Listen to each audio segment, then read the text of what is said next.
So one of the videos that the comment section of my piece on the Night Soul mechanic spawned in my mind as a concept was examining Genshin Impact as a gacha game. The basic point I feel like I was going to make was that, while it differs from some other games where progression directly correlates more to skill than to how much you pull on banners, and you can really just stick with a team you like and either not engage with the wish system at all, or just use solely free-to-play elements of the system and be fine, the game also makes it far easier to progress with participation in the gacha system, so while it is a gacha game, it's not one in the strictest of senses. Which, I'm aware doesn't sound like all that basic of a point, but that's a pretty basic rundown of something I was expecting to take 15 minutes or more to say.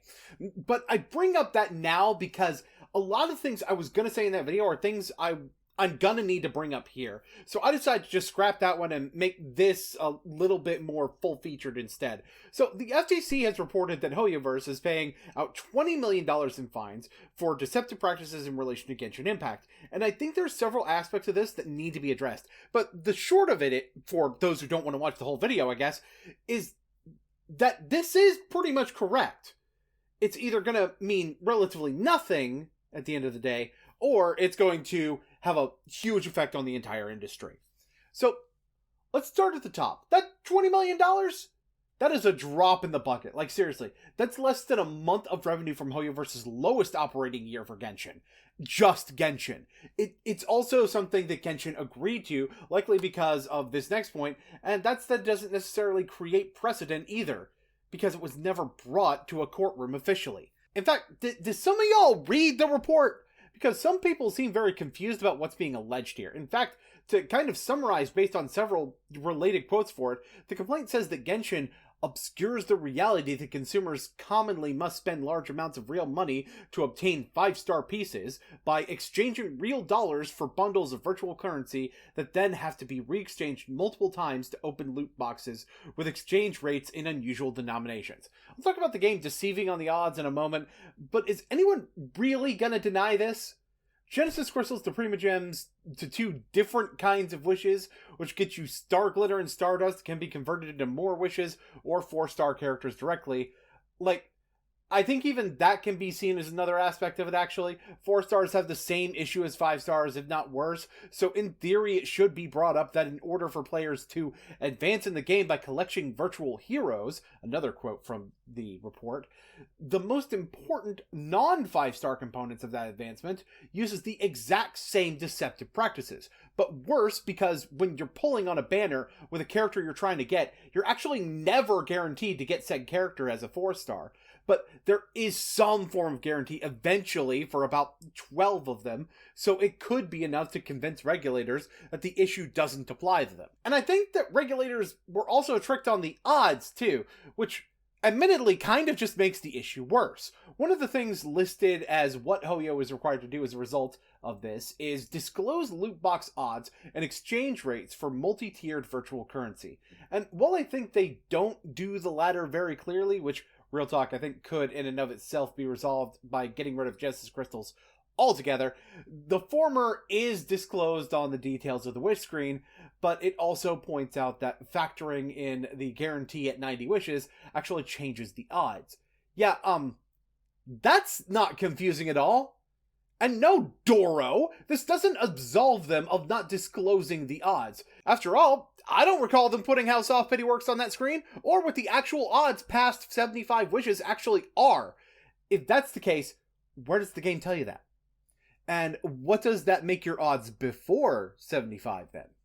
None of this is communicated by the game at all, and it just gives us the 0.6% number as an absolute, which just plain isn't how it works. And I'm not saying as a detailed breakdown of the pity system needs to be front and center, but if it was somewhere, then that would certainly help qualify.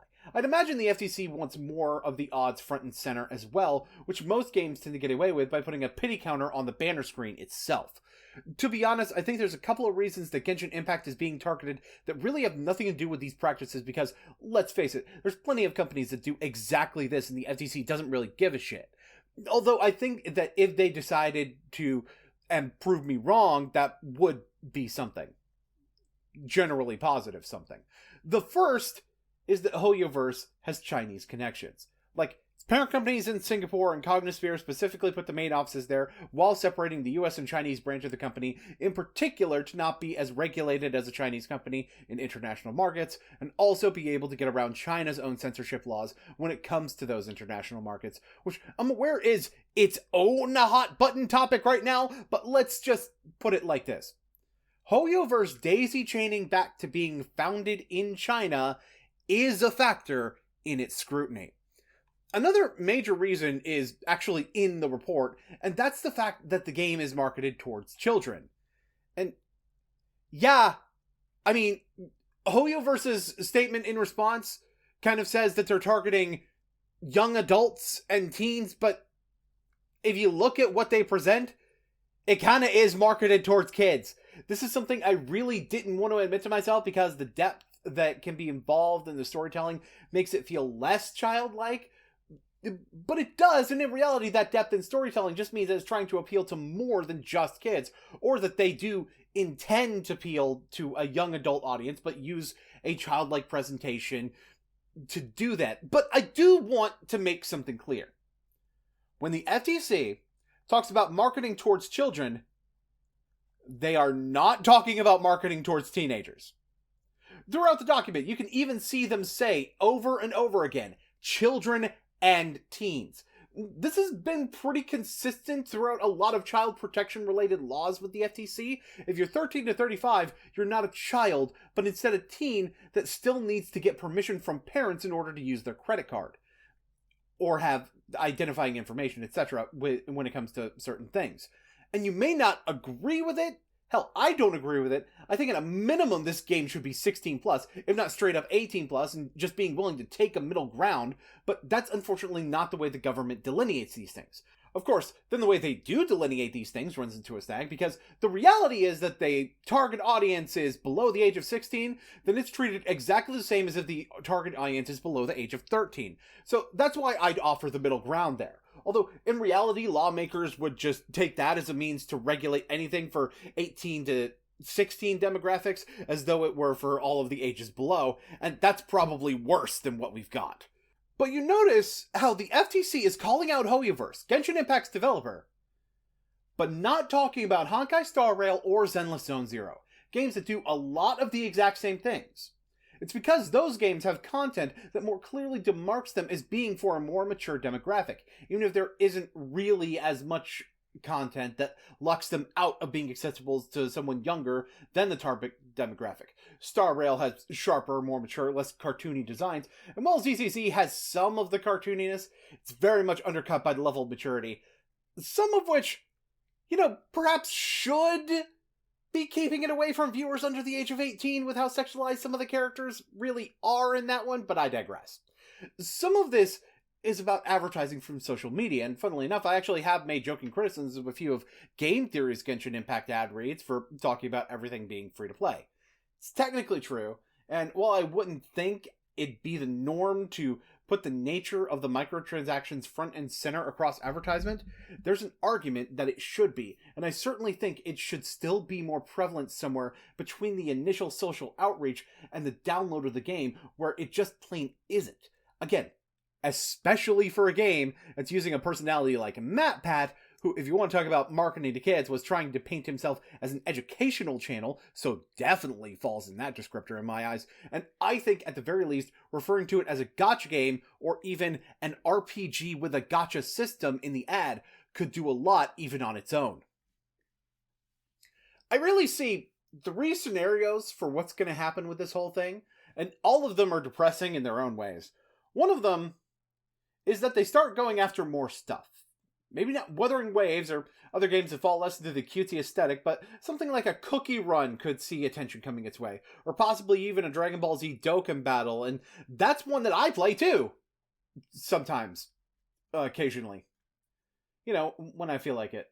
But if they're cracking down, then a gacha game based on an anime and one that has anthropomorphic cookies could very well be the exact kinds of games that draw the FTC's attention next, in efforts to more thoroughly regulate really the entirety of this industry. While a good thing, it could also downsize or even kill some really fun experiences that me and friends of mine enjoy a lot, which could very well extend beyond gacha games the way most people understand them.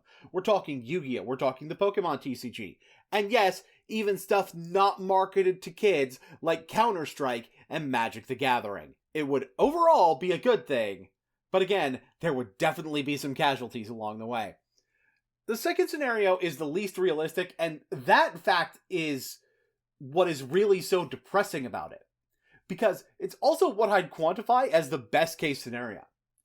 In this one, this little warning shot to Hoyoverse from the FTC gets even the seedier gacha games that are getting away with it because they don't have cartoon graphics to shape up, and the warning shot scares other companies straight. No further regulation becomes needed, and people find that balance between profit and player protection. But like I said, the depressing thing about this is that it's a fever dream that'll never fucking happen. Because as long as people can get away with something that tips the balance too far in the direction of profit, there will always be people whose greed tells them that's the correct route for them to take. I'm not saying all people are inherently greedy in mind. I'm just simply saying that realistically, a higher percentage of those in a position to exploit are people who would, if not actively stopped. Of course, the third scenario is more actively depressing than that one, and it's also probably one of the most realistic. And that's that Hoyoverse does the bare minimum, no one else does anything because they weren't punished, and the FTC just lets that sit. To be honest, both of these last two tie into the idea I have that the FTC really just wants to flex some regulatory muscle here and doesn't really care about this as much as pursuing punishments against Hoyoverse would imply. And that fact leads into what's probably the most depressing fact about the last one. Like I said, it's the most realistic. This is what I mean when I say it will either change everything or be completely meaningless. If it's followed up on and we see more companies being asked to shift procedures, or they shift procedure in fear of having something come their way, then both of those situations, it's done a lot. But realistically, I think the message sent was more important, and they kind of picked the company that would take the least damage by taking a fine that looks like a big number, but really isn't when you compare it to how much they make. So, that's just it at the end of the day. It's either going to change everything or change nothing. There's really no in between. At least not the way I'm seeing it. And unfortunately, with the way things are, I'm actually leaning towards the latter being true.